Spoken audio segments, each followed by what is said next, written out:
Shalom saudara yang dikasihi oleh Tuhan kita Yesus Kristus. Kita berjumpa kembali dalam kesempatan kali ini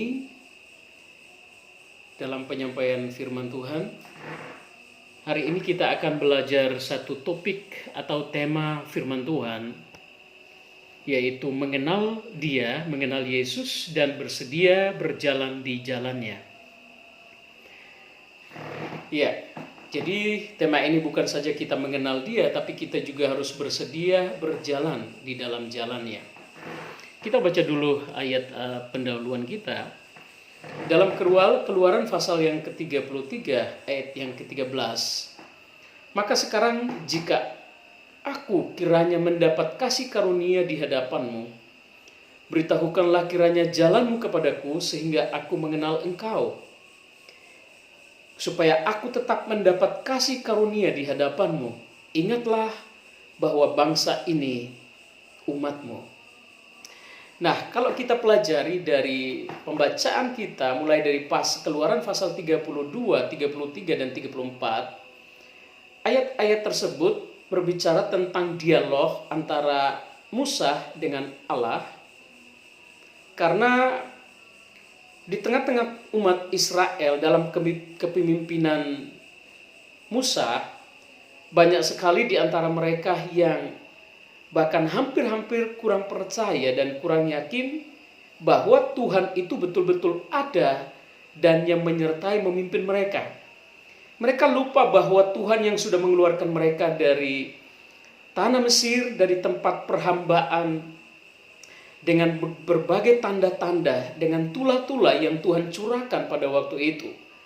Dan bahkan di tengah-tengah padang gurun, Tuhan masih menyertai dan menolong mereka dengan memberi mereka makan mana, memberi mereka makan daging, dan juga ada tiang awan dan ada tiang api. Nah saudara, di tengah-tengah konflik antara Musa dengan bangsa Israel, Musa seakan-akan tidak bertahan. Bahkan Musa berkata bahwa hampir-hampir saja dia tidak mampu untuk membawa bangsa ini oleh karena keras tengkuk, kekerasan hati mereka yang banyak kali melakukan pelanggaran di hadapan Tuhan dan di hadapan Musa. Bahkan ketika Musa disuruh Tuhan naik ke Gunung Sinai untuk menerima 2 loh batu yang berisi 10 hukum Taurat.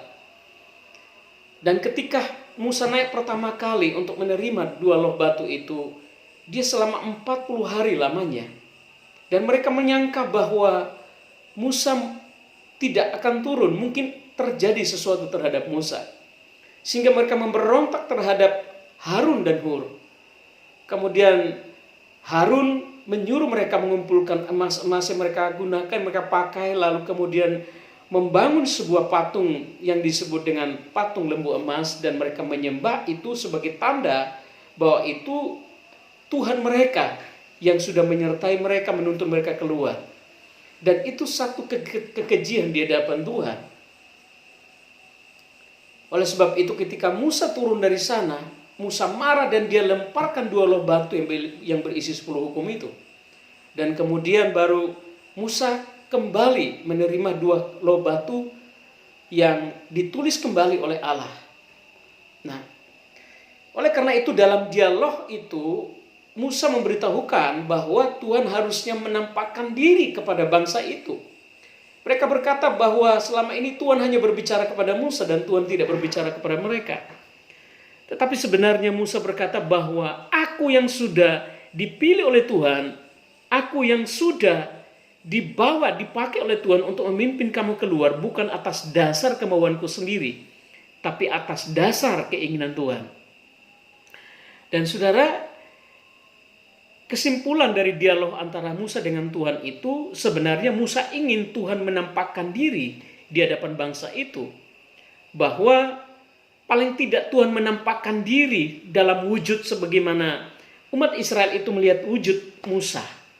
Tapi Tuhan berkata, Tuhan Allah Yahweh berkata kepada Musa bahwa aku tidak akan menunjukkan diriku, wajahku kepada bangsa itu. Karena sekali-sekali mereka akan binasa, mereka akan mati. Mereka tidak sanggup melihat aku. Oleh karena itu, itulah dialog. Dari ayat yang kita baca ini adalah Musa memohon, meminta kasih karunia yang lebih daripada Allah, supaya kalau bisa Tuhan menunjukkan dirinya di hadapan bangsa itu. Lalu kemudian dari dialog itu Tuhan mengucapkan beberapa hal kepada bangsa itu, dan kita tidak bisa membacakan keseluruhannya. Nanti Bapak Ibu Saudara bisa baca, pelajari dalam Alkitab sendiri, Keluaran pasal 32, 33 dan 34. Nah, nanti di situ saudara akan menemukan kejelasan tentang dialog antara Musa dengan Allah. Oleh sebab itu, sekali lagi tema yang saya angkat malam hari ini, mengenal Dia dan bersedia berjalan di jalannya. Dalam pembacaan ini kita akan perhatikan, kita akan melihat ada 3 poin. Ada 3 poin yang besar. Poin yang pertama yaitu tentang prinsipal. Nah, Tuhan mengajarkan prinsip-prinsip kepada bangsa itu melalui Musa. Tuhan mengajarkan prinsip-prinsip kepada kita semua orang-orang yang percaya kepadanya. Tuhan mengajarkan prinsip-prinsip rohani dan nilai-nilai dari prinsip itu. Tentunya dengan bertujuan agar kita berjalan bersama dengan Dia harus menyangkal diri, memikul salib. Ada hal yang memang harus kita taati. Ada hal-hal yang memang harus kita tidak boleh lakukan. Dalam Matius pasal yang ke-16 ayat yang ke-24 mengatakan bahwa lalu Yesus berkata kepada murid-muridnya, setiap orang yang mau mengikut aku, ia harus menyangkal dirinya, memikul salibnya dan mengikut aku. Jadi kita tidak serta-merta menjadi orang percaya lalu langsung masuk surga. Memang kita telah mendapat tiket untuk masuk dalam kerajaan Allah, yaitu tiket keselamatan. Tetapi ada bagian-bagian yang harus kita kerjakan. Bagian Tuhan, Dia datang sebagai manusia untuk menyelamatkan kita di atas kayu salib. Dan Dia telah melakukan itu secara sempurna. Dan Dia bangkit pada hari yang ketiga, kemudian Dia naik ke surga. Tetapi sekarang adalah bagian kita. Bagian kita adalah menuruti perintahnya, tinggal di dalam Dia, bersedia untuk memiliki prinsip-prinsip dan nilai-nilai dari prinsip itu sendiri. Dengan bertujuan supaya kita tidak menjadi Kristen-Kristenan. Kita tidak menjadi Kristen-Kristen abal-abal. Tetapi kita menjadi Kristen yang kuat, yang tangguh. Yang melewati berbagai ujian. Ketika kita melewati berbagai ujian, kita menjadi orang-orang yang terlatih, yang kuat dan handal. Itu tujuan daripada Tuhan. Nah saudara, oleh sebab itu Tuhan mengajarkan kita prinsip-prinsip iman, prinsip-prinsip rohani. Dan ada nilai-nilai dari prinsip itu, yaitu mengikuti Dia, mengikuti Yesus. Dan kita juga siap untuk memikul salib. Ada hal-hal yang tidak perlu atau tidak boleh kita lakukan. Salah satu contoh, jika engkau ditampar pipi kirimu, berikanlah juga pipi kananmu. Itu artinya apa? Artinya kita tidak perlu membalas orang berbuat jahat kepada kita. Itu nilai plus daripada kekristenan. Karena itu kita terus pegang teguh ini, bahwa ketika ada orang melakukan sesuatu kesalahan, orang melakukan sesuatu tindakan yang tidak benar, yang tidak baik terhadap kita, kita tidak perlu membalasnya. Tuhan mengajarkan kita bukan saja mengasihi, tetapi bahkan Tuhan Yesus mengajarkan kita, kasihilah musuhmu. Itu nilai plus yang diajarkan oleh Tuhan Yesus. Oke. Itu poin yang pertama, prinsip dan nilai-nilainya. Poin yang kedua, kita harus melewati pertandingan iman. Setelah kita memegang prinsip, kita punya prinsip menjadi orang percaya, orang Kristen. Yang kedua, kita bersedia untuk melewati pertandingan iman. Perjalanan iman kita dalam Yesus adalah sebuah pertandingan. Dan ada aturan-aturan main yang harus kita taati. Orang yang melewati pertandingan, orang yang sudah melakukan aturan-aturan main dan melewati ujian itu, maka mereka disebut sebagai orang yang telah teruji atau memenuhi syarat. Artinya orang itu dianggap adalah orang yang tangguh, orang yang kuat, orang yang mampu. Dalam 2 Timotius pasal yang kedua ayat yang kelima mengatakan seorang olahragawan hanya dapat memperoleh mahkota sebagai juara apabila ia bertanding menurut peraturan-peraturan olahragawan. Nah saudara, kita perhatikan. Kita dapat melewati pertandingan itu apabila kita mengikuti aturan-aturan pertandingan. Karena itu Timotius menemukan satu formulasi tentang seorang olahragawan hanya bisa tampil sebagai sang juara apabila ia menuruti aturan main dalam pertandingan tersebut. Demikian halnya dalam iman. Di dalam hal iman dan nilai-nilai dari keimanan itu, kita harus memiliki prinsip dan nilai-nilai dari prinsip itu. Bahwa setiap dari kita melewati berbagai pertandingan iman dan kita akan keluar sebagai pemenang apabila kita mengikuti peraturan-peraturan pertandingan tersebut. Sebab itu dalam Keluaran pasal yang ke-19, ayat yang keempat dan ayat yang kelima, kamu sendiri telah melihat apa yang kulakukan terhadap orang Mesir, dan bagaimana aku telah mendukung kamu di atas sayap Raja Wali dan membawa kamu kepadaku. Jadi sekarang jika kamu sungguh-sungguh mendengarkan firman-Ku dan berpegang pada perjanjianku, maka kamu akan menjadi harta kesayanganku sendiri dari antara segala bangsa, sebab akulah yang empunya seluruh bumi. Itulah jaminan Tuhan. Itulah kunci jaminan yang Tuhan berikan kepada kita. Jadi kuncinya adalah ketika kita melakukan bagian kita, yaitu berpegang, sungguh-sungguh mendengarkan suara Tuhan, sungguh-sungguh mendengarkan suaranya dan firman-Nya, kemudian kita berpegang kepada perjanjian yang Dia telah janjikan kepada kita, maka disebut kita akan menjadi harta kesayangannya. Itu luar biasa. Harta kesayangan. Kita ini adalah harta kesayangan di hadapan Tuhan.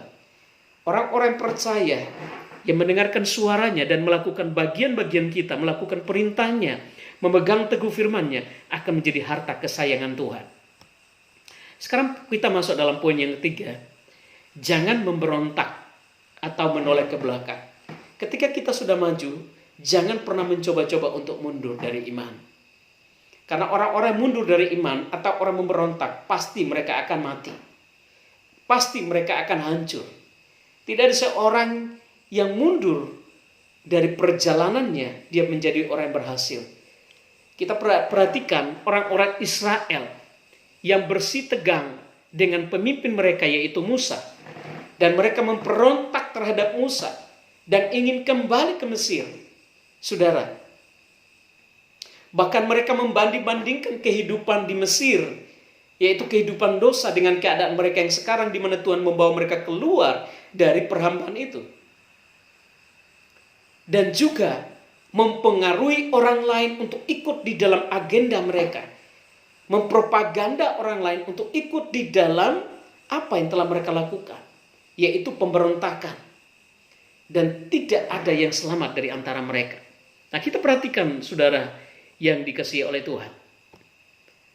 Dalam Bilangan pasal yang ke-16 ayat yang ke-1 dan ke-2, Korah bin Yisar bin Kehat bin Lewi beserta Datan Abiram dan anak-anak Eliab dan On bin Pelet, ketiganya orang Ruben, mengajak orang-orang untuk memberontak melawan Musa beserta 250 orang Israel, pemimpin-pemimpin umat itu, yaitu orang-orang yang dipilih oleh rapat, semuanya orang-orang kenamaan.